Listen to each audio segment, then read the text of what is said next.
जब बात दक्षिण भारत की आती है तो फिल्मों को लेकर दीवानगी का अलग ही लेवल, अलग ही स्टाइल दिखाई देता है। और फिल्मों की दीवानगी ऐसी ही कुछ तस्वीरों में अब हम आपको दिखाने जा रहे हैं। तस्वीरें चेन्नई की हैं। दरअसल दो फिल्में रिलीज हुई हैं। एक है साउथ के सुपरस्टार विजय की वारिसु और दूसरी है एक और साउथ के सुपरस्टार अजीत की थुनीवु। फिल्म रिलीज के मौके पर फैंस ने शानदार जश्न मनाया।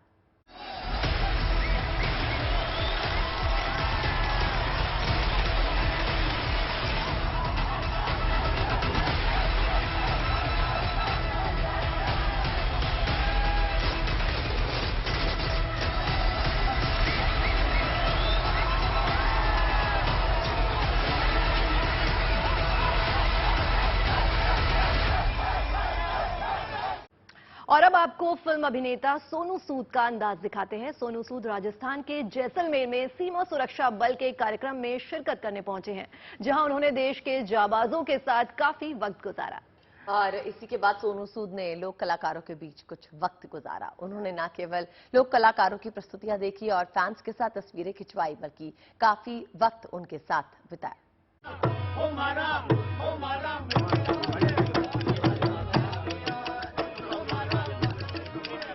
राजस्थान के लोक कलाकारों ने ऐसे किया अभिनेता सोनू सूद का स्वागत।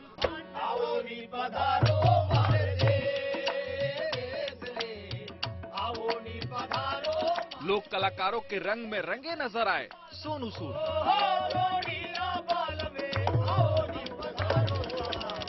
ये भारतीय संस्कृति की गहराई है कि एक बॉलीवुड की बड़ी हस्ती भी लोक कलाकारों के आगे नतमस्तक हो गई।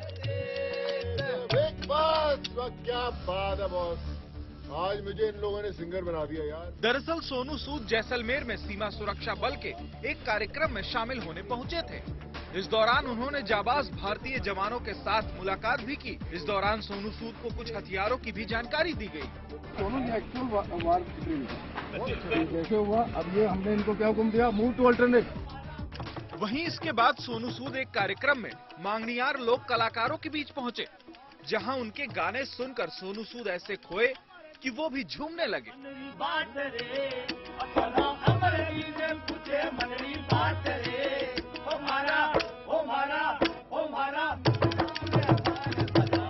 अभिनेता सोनू सूद के दौरे को लेकर उनके प्रशंसकों में भी खासा उत्साह रहा। वो भी उनकी एक झलक पाने के लिए बेताब नजर आए। सोनू ने भी उन्हें निराश नहीं किया और सभी के साथ तस्वीरें खिंचवाई। Bureau report, good news today. और अब बात देश की सामरिक ताकत की। भारत ने एक और पृथ्वी 2 मिसाइल का सफल परीक्षण किया है। मिसाइल ने अपने टारगेट पे सटीक निशाना लगा लिया। दूसरी ओर आपको बता दें कि सरकार ने 4000 करोड़ से ज्यादा रुपए के हथियार खरीदने के प्रस्ताव को मंजूरी दे दी है और इस फैसले से रक्षा क्षेत्र में आत्मनिर्भरता का भारत का संकल्प और मजबूत होगा।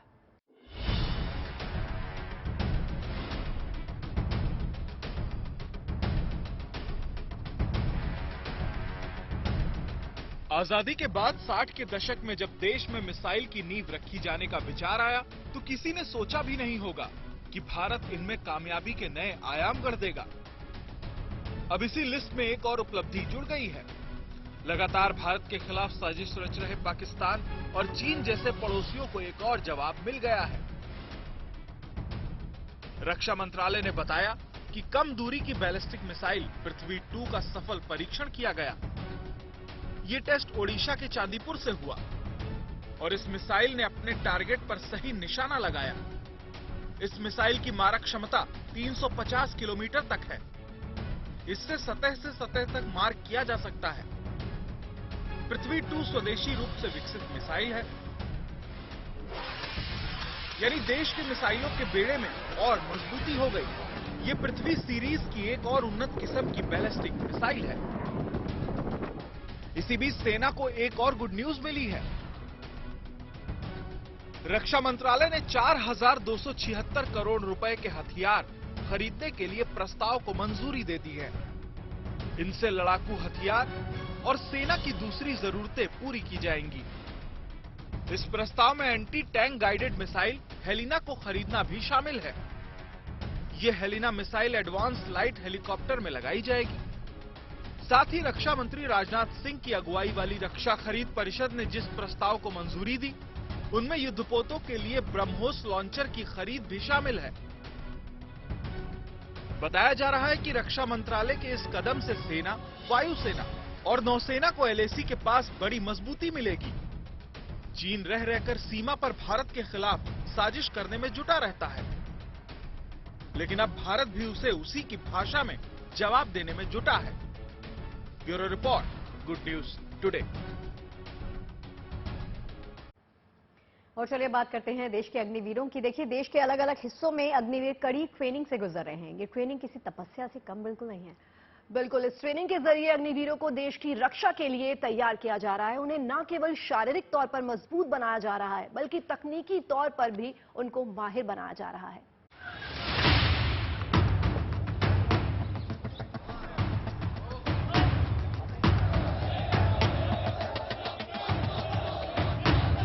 कड़ाके की ठंड में पसीना बहाते ये वो युवा हैं जो कड़ी चयन प्रक्रिया से गुजरने के बाद भारतीय सेना का हिस्सा बनने जा रहे हैं। भर्ती के बाद इन सभी युवाओं को अलग अलग ट्रेनिंग रेजिमेंट में भेज दिया गया और अब कर्तव्य पथ पर शुरू हो चुकी है इन अग्निवीरों की अग्नि परीक्षा। जबलपुर, नासिक और महाराष्ट्र के अहमदनगर में ये तीनों शहर इन दिनों अग्निवीरों के बूटों की आवाज से गूंज रहे हैं। अग्निवीर में सिलेक्शन होने से मेरे साथ मेरे परिवार और परिजनों में हर्ष और खुशी का माहौल है। मैं अपने आप को बहुत ही भाग्यशाली मानता हूं कि मुझे भारतीय सेना में शामिल होने का मौका मिला। मैं धन्यवाद करता हूं भारतीय सेना का, जिसकी निष्पक्षता के साथ और कठिन परिस्थिति का सामना कर मैं यहां तक पहुंचा। मैं जानता हूं कि अग्निवीर में सेलेक्ट होने से लेकर अंतिम पग तक का सफर आसान नहीं होगा। उसके लिए मुझे कठिन परिश्रम और मेहनत करने की आवश्यकता है, जिसके लिए मैं अपने उस्तादों की सिखलाई से लेकर अपना बेस्ट करूंगा और अग्निवीर में अपना बेस्ट करके दिखाऊंगा। यहाँ उनको हर वो दांव पेच सिखाए जा रहे हैं जो आने वाले दिनों में इनकी ताकत और पहचान बनेंगे। मसलन कभी बेखौफ होकर पतली सी रस्सी पर उल्टा लटककर आगे बढ़ते दिखते हैं, तो कभी रस्सियों के सहारे फुर्ती से ऊपर चढ़ जाते हैं। जब हम एक ग्रुप में ड्रिल करते हैं तो हमारे अंदर एक नया जोश भर जाता है। मुझे यह ज्ञात है कि यह ट्रेनिंग मेरे लिए आसान नहीं होगी, लेकिन मैं हर प्रकार की चुनौती का सामना करके और कड़ी से कड़ी मेहनत करके आर्मड कोर का एक ट्रेंड सोल्जर बनने के लिए तैयार हूँ। असल में सेना की पहचान है उसका अनुशासन और अग्निवीरों की ट्रेनिंग उसी कड़े अनुशासन की पाठशाला है। परंपरागत ट्रेनिंग के अलावा इन्हें तकनीक का भी ज्ञान दिया जा रहा है, जिसमें नक्शों को पढ़ना और उन्हें समझना शामिल है, ताकि भविष्य में दुश्मन के खिलाफ रणनीति बनाते हुए इनको कोई संदेह न रहे। जी, एक सामान्य व्यक्ति को एक डिसिप्लिन सोल्जर बनाने में ड्रिल का काफी महत्व है। Armoured corps centre and school में ड्रिल के माध्यम से अग्निवीर को मार्चिंग, सलूटिंग, राइफल ड्रिल और डिसिप्लिन के बारे में बताया जाता है। ड्रिल के माध्यम से अग्निवीर के अंदर देश के प्रति जोश और जज्बा भरा जाता है। सुबह सूरज उगने से पहले इनकी ट्रेनिंग शुरू हो जाती है, जो दोपहर तक चलती है। दिन का वक्त होता है इन रंगरूटों के खेलकूद का, जहां वो अपनी मर्जी का गेम खेलते हैं। दिन ढलने के बाद सुबह के सिखाए गए सबक इन्हें फिर याद करवाए जाते हैं। सुबह का टाइमिंग 5:30 बजे से स्टार्ट हो जाता है। उसके बाद 6:30 क्लासेस स्टार्ट हो जाती हैं। 6:30 से लेकर लगभग 1:55 तक की क्लासेस चलती हैं, जिसमें हमको अलग अलग तरीके से ट्रेनिंग देते हैं, जैसे पीटी, ड्रिल, वेपन ट्रेनिंग और MR यानी मैप ट्रेनिंग की क्लासेस भी यहाँ पर चलाई जाती हैं। जी तोड़ मेहनत के बीच इन नौजवानों की खुराक का भी पूरा ध्यान रखा जाता है। इन्हें ट्रेनिंग के बाद प्रॉपर डाइट दी जाती है। ये ट्रेनिंग किसी अग्नि परीक्षा से कम नहीं, और इस अग्नि परीक्षा में तप कर तैयार हो रहे हैं देश के ये Agniveer. Bureau report, good news today. चलिए अब आपको लिए चलते हैं काशी। काशी में क्या है ये बता दें। यहां पर इस शुक्रवार को एक शानदार शुरुआत होने जा रही है। दरअसल 13 जनवरी को गंगा विलास क्रूज की यात्रा शुरू होने वाली है। इस क्रूज को प्रधानमंत्री मोदी हरी झंडी दिखाएंगे। जी हाँ, देखिए ये क्रूज जो है वाराणसी पहुंच चुका है। क्रूज वाराणसी से डिब्रूगढ़ तक का सफर तय करेगा। क्रूज में यात्रियों की सहूलियत का ख्याल रखा गया है। 5 सितारा होटल जैसी तमाम सुविधाएं मिलेंगी।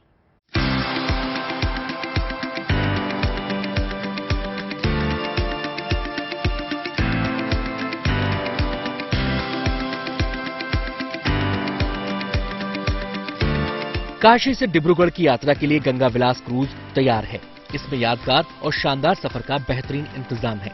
13 जनवरी को खुद प्रधानमंत्री नरेंद्र मोदी इसे हरी झंडी दिखाकर रवाना करेंगे। इसके बाद ये क्रूज काशी से अपनी यात्रा का शुभारंभ करेगा और पटना, कोलकाता, ढाका होते हुए डिब्रूगढ़ तक जाएगा। इस दौरान ये क्रूज यूपी, बिहार, झारखंड, पश्चिम बंगाल और असम के तटीय इलाकों से होकर गुजरेगा। ये क्रूज 51 दिनों में 3200 किलोमीटर की दूरी तय करेगा। इस मायने में ये किसी क्रूज की सबसे लंबी यात्रा होगी। ये क्रूज यात्रा और भी कई मायनों में खास होगी। पहली बार हिंदुस्तान में क्रूज के जरिए टूरिज्म की शानदार तैयारी की गई है। इसमें सफर करने वालों को कितने सुविधाजनक और आरामदेह सफर का एहसास होगा, इसका अंदाजा आप क्रूज के अंदर की इन तस्वीरों को देखकर लगा सकते हैं। गंगा विलास क्रूज में 18 कमरे हैं। इसमें जिम है तो स्पा सेंटर भी है। इसमें लेक्चर हाउस है तो लाइब्रेरी और टीवी का भी इंतजाम है। क्रूज में 40 क्रू मेंबर होंगे जो इसकी तकनीकी और दूसरी व्यवस्थाएं देखेंगे। इस क्रूज पर सफर कर रहे यात्रियों को किसी 5 स्टार होटल सरीखी सुविधाएं मिलेंगी। खासियत क्या है कि ये ऐसे इस तरह से डिज़ाइन है कि इंडियन है, उसका पूरा डेकोर इंडियन है और इसमें क्या क्या सुविधाएं हैं, जैसे स्पा है, जिम है और सन डेक है, लाइब्रेरी है, मूवी थिएटर, सारी सुविधाएं। कोलकाता से 22 दिसंबर 2022 को रवाना होकर गंगा विलास लग्जरी क्रूज 10 जनवरी 2023 को वाराणसी पहुंचा। अब वाराणसी के संत रविदास घाट से इसे डिब्रूगढ़ के सफर पर रवाना किया जाएगा।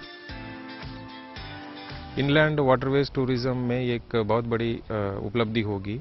ये माननीय प्रधानमंत्री जी द्वारा 13 तारीख को इसकी झंडारोहण दिखा के रवानगी की जाएगी।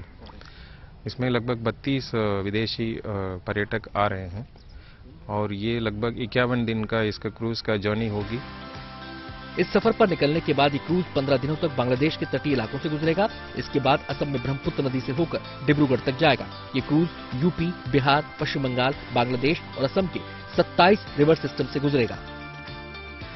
हाँ, तो ये जैसे जाएगा इंडिया से बांग्लादेश में जाएगा तो दोनों देशों का कनेक्शन हो जाएगा, टूरिस्ट भी जाएंगे, सिस्टम्स भी बनेंगे, तो अच्छा ही होगा। World's longest by single stay. अच्छा है कि लोग देखेंगे बनारस में भी ऐसी चीजें हैं, बनारस को दूसरे जगहों से जोड़ा जा रहा है जलमार्ग से, और जलमार्ग से ये हो सकता है, संभव है, ये जरूरी है। क्रूज के जरिए हिंदुस्तान के सफर की ये नई शुरुआत हो रही है। पर्यटन और कारोबार के साथ सांस्कृतिक विविधता को जोड़ने की ये अनूठी पहल मानी जा रही है। वाराणसी से रोशन जायसवाल के साथ bureau report, good news today. और अब बात पतंगों की कर लेते हैं। देश भर में पतंगबाजी और मकर संक्रांति को लेकर खासा उत्साह है। बाजार रंग बिरंगी पतंगों से गुलजार नजर आ रहे हैं। नर्मदा में इंटरनेशनल काइट फेस्टिवल के मौके पे विदेशी मेहमानों ने जमकर पतंगबाजी की। तो वहीं मुंबई के बाजारों का भी नजारा शानदार दिख रहा है। अमृतसर और वडोदरा में भी लोग पतंग खरीदने के लिए बड़ी संख्या में बाजारों में पहुंच रहे हैं।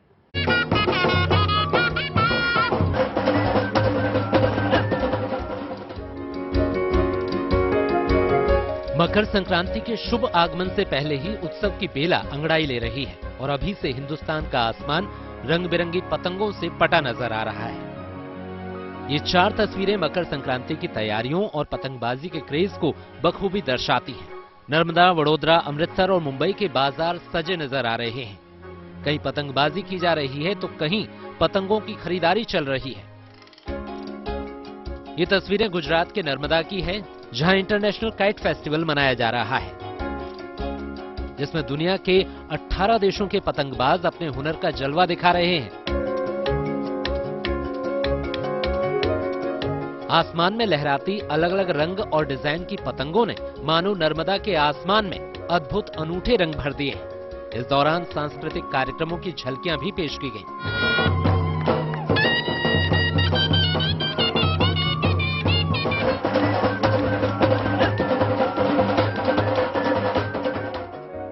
इंटरनेशनल काइट फेस्टिवल के मौके पर वडोदरा में भी शानदार नजारा दिखा।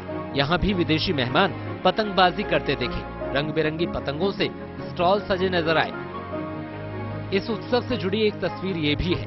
वडोदरा में मांझा बनाने का काम जोरों पर है। कारीगर दिन रात एक करके पतंगों के लिए डोर बनाने में जुटे। उधर मुंबई में भी बाजारों में मकर संक्रांति की तैयारियां दिख रही हैं। अलग अलग डिजाइन की पतंगों से बाजार गुलजार नजर आए और लोग खरीदारी के लिए बड़ी संख्या में यहां पहुंच रहे हैं। अच्छा है, काफी रिस्पांस भी है और इस वक्त माल भी जो रेडी माल था वो सब बिक चुका है। अभी जो नया माल आ रहा है, जो आने वाला है, वही बिक रहा है और अच्छा काफी रिस्पॉन्स है। अब आपको पंजाब के अमृतसर की तस्वीर दिखाते हैं। यहाँ भी बाजारों में अभी से रौनक दिखने लगी है। बाजार पूरी तरह से कलरफुल पतंगों से गुलजार हो गए हैं। सर आज हम देख सकते हैं कि बहुत ज़्यादा पतंगे हैं, जैसे पाकिस्तानी डिज़ाइन आए हैं नए और बड़ी बड़ी बकरी बकरी वैरायटियों की पतंगे आई हैं। तो आज हम कोशिश कर रहे हैं कि ज़्यादा से ज़्यादा पाकिस्तानी डिज़ाइन लें, क्योंकि वो एक नया ट्रेंड चल रहा है। कुल मिलाकर पूरे देश में मकर संक्रांति को लेकर तैयारियां तेज हैं। बाजारों में अलग अलग डिजाइन की पतंगे लोगों को लुभा रही हैं। कोरोना से मिली थोड़ी राहत के बाद लोग जमकर पतंगों की खरीदारी कर रहे हैं और इस बार कारोबार बेहतर होने की उम्मीद है। Bureau report, good news today. और चलिए अब रुक करते हैं यूपी के इटावा का। इस वक्त पूरे उत्तर भारत में सर्दी भीषण पड़ रही है और सर्दी का इफेक्ट इंसानों के साथ साथ जानवरों पर देखा जा सकता है। जानवरों को सर्दी से बचाने के लिए इटावा सफारी में खास व्यवस्था भी कर दी गई है। बिल्कुल, आपको बता दें कि जानवरों के लिए हीटर और ब्लोअर की व्यवस्था की गई है। लकड़ी के तख्तों पर पुआल बिछाई जा रही है। उनके खान पान का भी विशेष ध्यान रखा जा रहा है। कोशिश पूरी ये की जा रही है कि जानवरों की सेहत के लिए जरूरी माहौल उन्हें दिया जाए।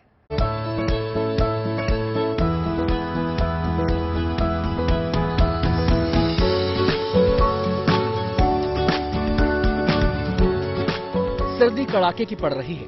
सर्दी से बचाव के लिए इंसानों ने अलाव का सहारा ले लिया है, तो वहीं इटावा के सफारी पार्क में जानवरों के लिए हीटर और ब्लोअर का इंतजाम किया गया है। इटावा के सफारी पार्क में इस शेर के लिए हीटर के साथ साथ ब्लोअर का इंतजाम हुआ है। इस सफारी पार्क में दूसरे जानवरों को ठंड से बचाने के भी पुख्ता बंदोबस्त किए गए हैं। हम उनको बॉडी टेम्परेचर के हिसाब से 10 से 17 के बीच हम टेम्परेचर रखने की कोशिश करते हैं, ताकि वो नॉर्मल टेम्परेचर में रहें, ताकि उनके रहन सहन में कोई दिक्कत ना आए। हम लोग उनके लिए क्या करते हैं, लकड़ी के तख्ते लगाकर और उसमें करीब करीब पुआल डालते हैं। उससे क्या उनको नॉर्मल टेम्परेचर जैसा माहौल मिलता है। जानवरों को सर्दी से बचाने के लिए लकड़ी के तख्ते के ऊपर पुआल बिछाई गई है। हीटर और ब्लोअर चलाने के बाद लगातार टेम्परेचर की मॉनिटरिंग की जाती है। हीटर है, ब्लोअर लगाए हैं और ब्लोअर लगाने के बाद हम टेम्परेचर 10 के आसपास की कोशिश करते हैं कि 10 के आसपास है, ताकि उनको 10 से 17 के बीच में। इटावा के सफारी पार्क में 17 शेर, 9 तेंदुए, 3 भालू हैं। इन सभी को इस कड़ाके की सर्दी से बचाने के लिए उनके बाड़े में पुआल के बिस्तर के साथ साथ ब्लोअर और हीटर की व्यवस्था की गई है। अभी हमारे पास 17 तो लॉइन है और 9 लेपर्ड हैं और 3 रीछ हैं। उन सबके लिए हमने ब्लोअर का और हीटर का इंतजाम किया है। सफारी प्रशासन का कहना है कि जानवरों के लिए कम से कम 15 डिग्री का तापमान होना जरूरी है, ताकि वो बीमार न पड़े। उनकी जरूरत के हिसाब से ही पूरी व्यवस्था की गई है। Bureau report, good news today. आपको सीधा लेकर चलते हैं हम राजस्थान। जी हां, राजस्थान के अजमेर में 7 समंदर पार से हजारों किलोमीटर का सफर कर अजमेर की ठंड का आनंद लेने के लिए साइबेरियन बर्ड्स अजमेर पहुंच रहे हैं। जी हाँ, देखिए एक और जहां इन माइग्रेट बर्ड्स को यहां की आना सागर झील पसंद आ रही है, तो वहीं झील के किनारे बनी चौपाटी पर पर्यटकों का तांता लगना शुरू हो गया है। पर्यटक यहां विदेशी बर्ड्स को देखने के लिए पहुंचने लग गए हैं।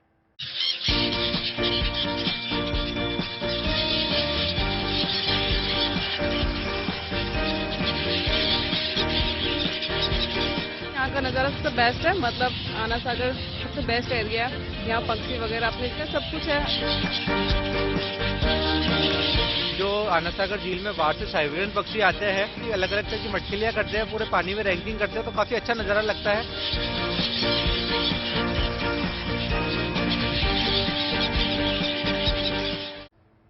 चलिए अब रुक करते हैं बिहार के गया का और मिलवाते हैं आपको दानवी चाय वाले से। ये चाय वाला पूरे शहर में चर्चा का विषय है और वजह है इनकी चाय नहीं बल्कि इनका नजरिया। दरअसल ये चाय वाले गरीबों और जरूरतमंदों की मदद करने के लिए हमेशा तैयार रहते हैं। भूखे को पैसा देना हो या फिर आर्थिक मदद करनी हो, इस चाय वाले ने कभी मना नहीं किया और ये दरियादिली अब चाय वाले की पहचान बन गई है।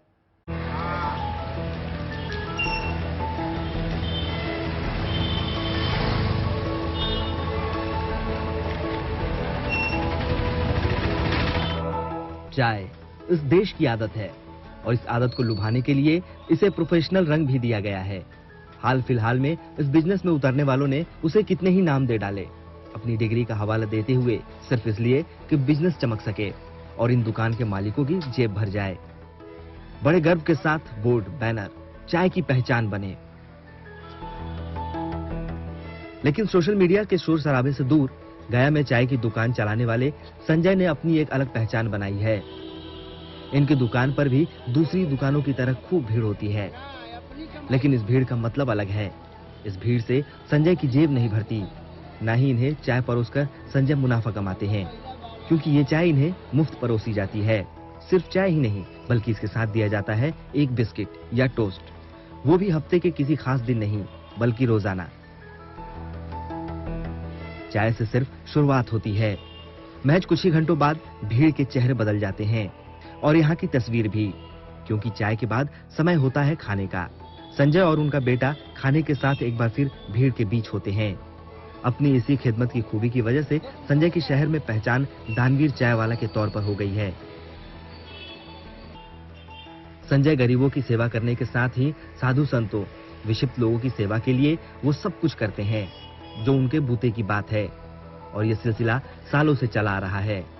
संजय का सेवा का ये भाव संस्कार की तरह उनकी पीढ़ियों से चला आ रहा है। एक वक्त ऐसा भी आया जब दान की फितरत ने उनकी माली हालत खस्ता कर दी। दूसरा कोई होता तो पीछे हट जाता, लेकिन संजय पीछे नहीं हटे। अपना घर भी बेच दिया, लेकिन हाथ नहीं बांधे। दान करते करते आर्थिक स्थिति आ गया तो मकान भी हमने बेच के 11 लाख में दान कर दिए। नहीं, हमारा पत्नी के नाम से था, अनीता देवी के नाम से था मकान। पत्नी बोली कि ठीक है बेच के दान कर दिया होगा, कोई दिक्कत नहीं। हम लोग को 5 परिवार का सहयोग है और इस काम के लिए किसी का मदद का जरूरत नहीं हमको।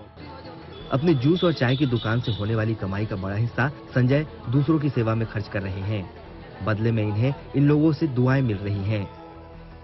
इन दुआओं को संजय अपनी अदृश्य पूंजी मानते हैं, और ये भी कि इसकी बदौलत उनकी जिंदगी में कोई कमी नहीं।